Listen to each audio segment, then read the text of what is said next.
Are you waiting for an ideal implant case in your clinic? Let me tell you friends, there is no ideal implant case. Any case that walks into your clinic is an ideal patient for placing an implant. Most of the times you will find that the patient who walks in, something or the other is there, like the width is less and you have to refuse the patient, or you are not confident to place an implant in those cases.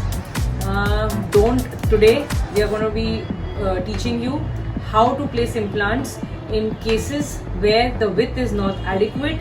We are going to be talking to you about bone expander kit, which is sponsored by NMD, and I am Dr. Urvi Shah, founder of Dentcure Dental Clinic and Academy, and today we are going to be talking about how to use bone expanders, and in cases where the width is say around 3 mm and you want to place an implant which is also of 3.5 mm. So how do you make the bone which is 3 or 4 mm into 6 to 7 mm? So what you're going to be using is something called as expanders. And also stay tuned, because at the end of the video I'm going to be telling you a pro tip which will going to help you in most of your cases, or sometimes if you get stuck while doing an implant, these tips can help you in. So let me take you quickly through the parts which are there in the kit. This is called the bone expander kit from NMD, and these are the expanders which are there of different width. If you can see, 2.6 mm, 3 mm, 3.4, 3.8, 4.3. This is the pilot drill, and this is the extender. This is the extender. This is the hand extender. This is the latch adapter, and these are the parallel pins. And here you can beautifully find a small tray where you can keep your bone graft or anything that you want to keep over here. So what I would advise, when you're starting your implant practice, in the first 10 to 15 cases, always take a CBCT and decide your length depending on the CBCT scan. You can also decide it through your OPG, but with a CBCT you will be a little more confident. So if my CBCT shows the length of around 13 mm, I can easily go up to 11 or 11.5 mm depending on which implant system are you using. So first I would decide my length, and also in the CBCT you will get an idea of how much width is there. Supposingly you have a width of around 4 mm and you have decided that the length is around 11 mm for example. So if it is 4 mm, and if you want to place an implant of 3 mm, you cannot do that. So that's when this kit will help you in expanding the bone. And so from 4 mm, you have to expand it up to around 7 mm, which you can do it with this kit. So let's quickly go through the demo. So I'll be first starting with my pilot drill. It's written pilot over here. You pick up this drill. It has markings of different length, and you will be starting right at the center up to the desired length. If in the start you are a little stuck, you can drill up to 6-7 mm and take an X-ray also. After this, I will be using expander. So you can use expander in two ways. These are through a ratchet. You can expand it. Also, if you want to expand it using a handpiece, this is how you would attach it and use it. But what I would initially advise is that initially when you're doing your cases, I always prefer that hand control is better. So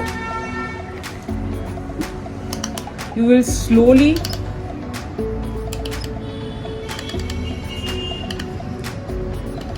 keep torquing this inside. Depending on how what is the quality of bone, D2, D3, the expansion will happen. Also, very important is when you have seen your when you see your CBCT scan, you will see that how much amount of alveolus bone is there. If good amount of alveolus bone is there, expansion will be easier. So at this point, if you want, you can always take an X-ray. This is how I have gone to my desired length. Now if you will try and remove it, it will not come out. So you have to reverse the ratchet and go in the reverse motion. The same ratchet which we use like this to go inside, we have to use the out motion or the reverse motion and remove our expanders.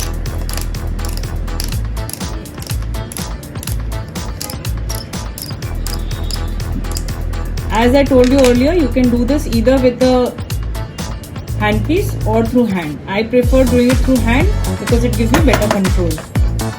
Now we finished the 2.6.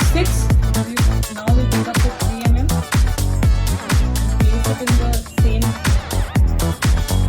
side, implant side, and we will keep torquing it inside. This is the reverse one. I will use the forward one. Slowly, if you can see, my expander is going inside. This is a dummy mandible. In your actual bone, it will go much easier because it has alveolus. So, alveolar bone, as you can see, I'm slowly expanding the bone. In between each expander, you can use saline irrigation so that the bone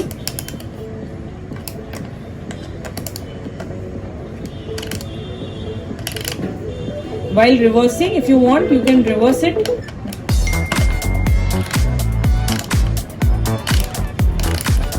So similarly, we will remove this drill and go to our next expander drill. So our last expander will be 3.4. Yes friends, we will be placing 3.5 mm of implant, but we will be only expanding up to 3.5. The reason that we will be doing this is because if we are going to expand more than 3.5, the primary stability of implant gets lost. So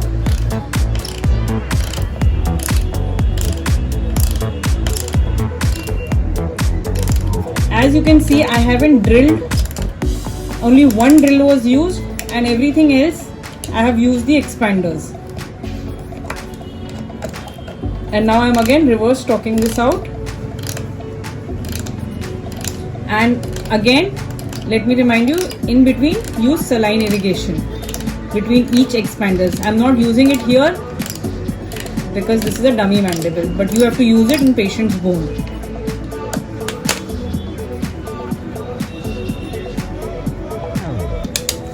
And now we will be going ahead and placing our implant. So this is a dummy implant which we will be placing in this. This is an implant driver. You will get this in your implant kit or any of our standard implant kits, and you will not be touching the implant surfaces. This is just because it's a dummy implant. Normally it comes with a mount, or so I will place half with hand and then I will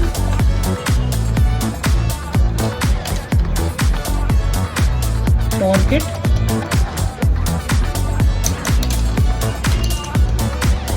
As you can see, I haven't used any drilling in this. Just with the help of expanders, the implant is going inside and very nicely. You can see. So what I like is just 0.2 mm below my bone level. The other things which are there in the kit is, you can, if you're placing multiple implants, you can use the paralleling pins so that each of your implant is parallel to the other. Supposingly I have placed one implant, one drilling here, and I want to place the other. So each implant has to be parallel to the other. So how do I define that? So I use these paralleling pins, which helps me to see that all the implants are parallel to each other. At the end of it, again, I must tell you that patient has not come for an implant. Patient is coming to you for a tooth. And once you place an implant, if you place it in the right position while you're taking the impressions or while you're going to give the crown, prosthetically your work becomes much simpler. So for that reason, it's always better that you place the implant in the right 3D position where the tooth can be right in the center. So these are the paralleling pins which I'm keeping back. So this is all about the kit. This point of time, you will repeat your X-ray to see whether the implant is in the correct position and it is not close to your mandibular nerve or any vital structures. If you are placing in the upper, it is not close to your sinus. So you will check that again before placing, and even after placing the implant, take an X-ray, and then I will be putting a cover screw, closing the site with sutures. So after we finish placing the implant, usually we call the patient after 7 to 10 days for removing the sutures, and the patient usually gets a cap after 3 to 4 months. After 3 months, when the patient walks in, you will place a gingival former, leave it for 10 to 12 days, and after that call the patient, take the impression, send it to the lab. The lab will make you a crown which you can place it in the patient's mouth, and you're good to go. So in the coming videos, you will also see parts. What are the parts of implants? What would you do in the second stage after you place the implant? You stay tuned for that. So as I promised you, I'm going to leave you with a pro tip. So normally, sometimes it can happen that you have in the start, if you're too scared, sometimes you tend to underdrill, and usually it happens that the implant doesn't go to the full length and the implant is stuck and you don't know what to do, and you keep talking the implant but the implant is not going inside. What do you do in such a case? Remove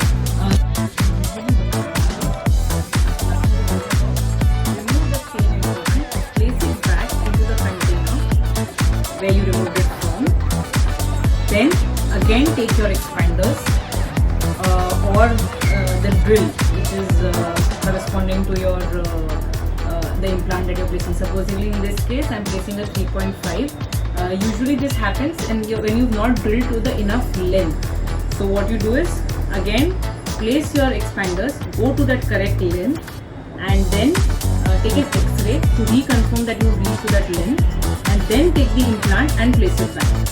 I hope you like this tip and the video. You can also leave a comment on what are the things that you are finding it difficult in starting your implant practice. In our next video, we are going to be coming up with how you can, with your basic setup in your clinic, how you can start practicing, how I started my implant practice, and how I ended up placing more than 1,000 implants in the last 3 years, and more and more tips are going to be coming soon. I hope you like this video. Share it with your colleagues, and do leave a comment and subscribe to our channel. Thank you.